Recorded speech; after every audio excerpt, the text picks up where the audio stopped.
প্রিয় দিনী ভাই ও বোনেরা, যাবতীয় প্রশংসা এবং গুণগান একমাত্র মহিয়ান ও গরিয়ান আল্লাহ রব্বুল আলমিনের জন্য, যে আল্লাহ রব্বুল আলমিন আমাদেরকে মুসলিম পরিবারে জন্মগ্রহণ করার তৌফিক দিয়েছেন এবং নবী মুহাম্মদ সাল্লাল্লাহু আলাইহি ওয়াসাল্লামের সৌভাগ্যবান উম্মত হওয়ার তৌফিক নসিব করেছেন। যাবতীয় দরুদ এবং সালাত বর্ষিত হোক মহান আল্লাহ প্রেরিত সর্বশেষ এবং চূড়ান্ত নবী, মানবতার মুক্তির দূত মুহাম্মদুর রাসূলুল্লাহ সাল্লাল্লাহু আলাইহি ওয়াসাল্লামের প্রতি। আল্লাহুম্মা সাল্লি আলাইহি আল্লাহুম্মা বারিক আলাইহি। ছোট্ট একটি বিষয় আপনাদের সাথে শেয়ার করার জন্য লাইভে আসা, যদিও বা এই মুহূর্তে লাইভে আসার কোনো প্রিপারেশন বা ইচ্ছা আমার ছিল না। তো লাস্ট কয়েকদিন থেকে আমরা অনলাইনে একটা খবর বেশ জোরসোরে প্রচার হতে দেখেছি, শুনেছি।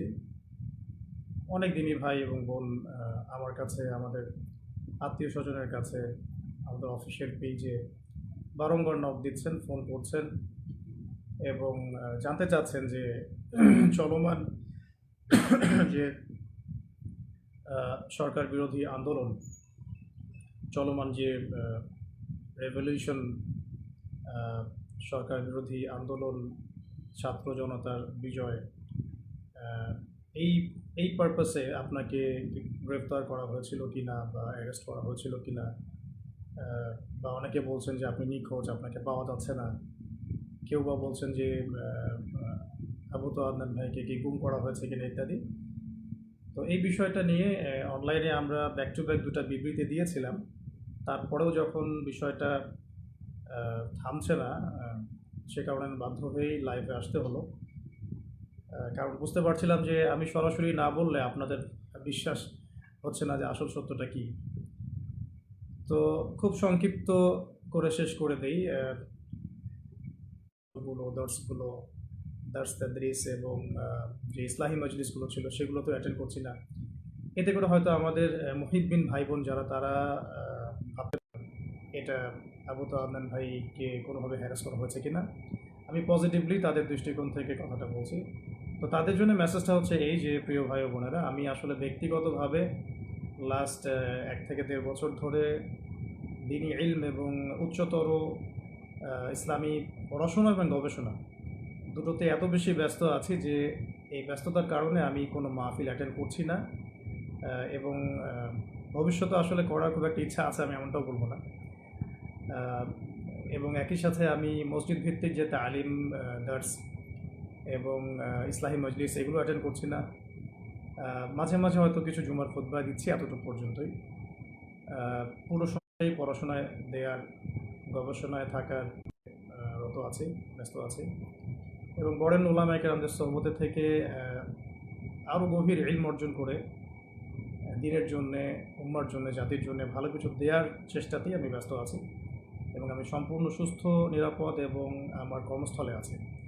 তো এটা নিয়ে আপনারা যারা মুহিব্বিন ভাই বোন আছেন, মোটেও আপনারা উদ্বিগ্ন হবেন না এবং কোনো গুজবে কান দিবেন না, 1 নম্বর।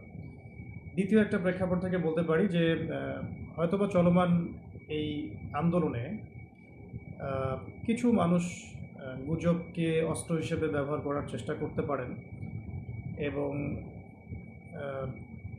আলেম ওলামাদের পক্ষ থেকে কিছু ওলামায়ে কেরামকে এখানে ইনভলভ করানো এবং তাদেরকে হাতিয়ার হিসেবে ইউজ করে অন্যদেরকে মাঠে নামানোর কোনো দুরভিসন্ধি থাকলেও থাকতে পারে, এটা আমি জানি না। তো নেগেটিভ পার্সপেক্টিভ থেকে আমি বলতে পারি যে এখানে কোনো অপপ্রচার থাকলেও থাকতে পারে, কোনো ষড়যন্ত্র থাকলেও থাকতে পারে। আল্লাহ ভালো জানেন, আমি এটা জানি না। তবে তাদের প্রতি আমার একটা নসিহত থাকবে, যদি কেউ ইচ্ছাকৃতভাবে এরকম গুজব রটিয়ে থাকেন, না জেনে, না যাচাই করে, না বুঝে বা কোনো রকম দলিল প্রমাণ ছাড়াই শুধু অহেতুক যদি এটা ছড়িয়ে থাকেন, তাদের জন্য আমার জাস্ট একটা হাদিস আমি নসিহত করবো আপনাদেরকে। নবী করিম সাল্লাল্লাহু আলাইহি ওয়াসাল্লাম বলেছেন যে, কাফা বিল মারই কাযিবান ওয়া হুয়া ইয়াকুল কুল্লামা সামিআ। নবী সাল্লাল্লাহু আলাইহি ওয়াসাল্লাম বলেছেন, একজন ব্যক্তির মিথ্যাবাদী হওয়ার জন্য এতটুকুই যথেষ্ট, সে যা শুনল যাচাই বাছাই না করেই তা প্রচার করল। সূরা হুজুরাত যদি আপনারা পড়েন, সেখানেও একটা আয়াত দেখতে পারবেন। আল্লাহ রাব্বুল আলামিন বলেছেন যে, ইয়া আইয়ুহাল্লাযীনা আমানু হে মুমিনগণ, ইন জাআকুম ফাসিকুম বিনাবাইন ফাতাবায়ানু, কোনো ফাসিক পাপাচারী ব্যক্তি যদি তোমাদের কাছে কোনো সংবাদ নিয়ে আসে, তোমরা সেই সংবাদটাকে বিশ্বাস করার আগে অবশ্যই যাচাই বাছাই করবে। অন্যথায় আন তুসিবু কওমান বিজাহালাতিন ফাতুসবিহু আলা মা ফাআলতুম নাদিমিন, অন্যথায় এমন যেন না হয় যে তোমরা সেই কথাকে বিশ্বাস করে এমন কোনো পদক্ষেপ নিয়ে ফেললে যার ফলশ্রুতিতে তোমাদেরকে পরে অনুতপ্ত হতে হবে। তো যদি কেউ ইচ্ছাকৃতভাবে এরকম কোনো গুজব ছড়িয়ে থাকেন বা মিথ্যা অপপ্রচার করে থাকেন বা চিলে কান নিল টাইপের কথায় প্রভাবিত হয়ে অনলাইনে পোস্ট দেয়া, ভিডিও করা বা এ ধরনের কোনো কাজ করে থাকেন বা কোনো রাজনৈতিক উদ্দেশ্য হাসিলের জন্য ইত্যাদি ইত্যাদি, তাহলে আমি আপনাদেরকে আল্লাহ পাককে ভয় করার নসিহত করব এবং এই বিষয়গুলোতে না জেনে না বুঝে আমাকে জড়ানো থেকে আপনাদেরকে আমি সাবধান করব। আর আমার মুহিব্বিন ভাই বোন যারা যারা আমাদেরকে মহব্বত করেন, যারা আমাদেরকে দীর্ঘদিন অনলাইনে দেখছেন না, এই জন্য হয়তো পেরেশান হয়েছে, তাদের জন্য আমি শুধু এতটুকু বলতে চাই যে আমি সুস্থতার সাথে, নিরাপত্তার সাথে দ্বীনি ইলম অর্জনের গভীর পড়াশোনায় এবং গবেষণায় ব্যস্ত আছি। এই কারণে আমি এখন কোনো মাহফিল বা কোনো রকমের ইসলাহি মজলিস বা ইত্যাদি সেমিনার সিম্পোজিয়ামে কোনো কিছু অ্যাটেন্ড করছি না। ইনশাআল্লাহ তাআলা অনেক অনেক দোয়া করবেন আমাদের জন্য, যাতে আমরা অনেক যোগ্যতা অর্জন করে এই জাতিকে দ্বীনি ইলমের ক্ষেত্রে অনেক খেদমত রেখে যেতে পারি এবং জাতিকে ভালো কিছু দিতে পারি। তো এতটুকুই বলার ছিল। আর বাকি যে বিষয়গুলো সেগুলো ইনশাআল্লাহ তাআলা অন্য কোনো সেশনে আপনাদের সাথে কথা হবে।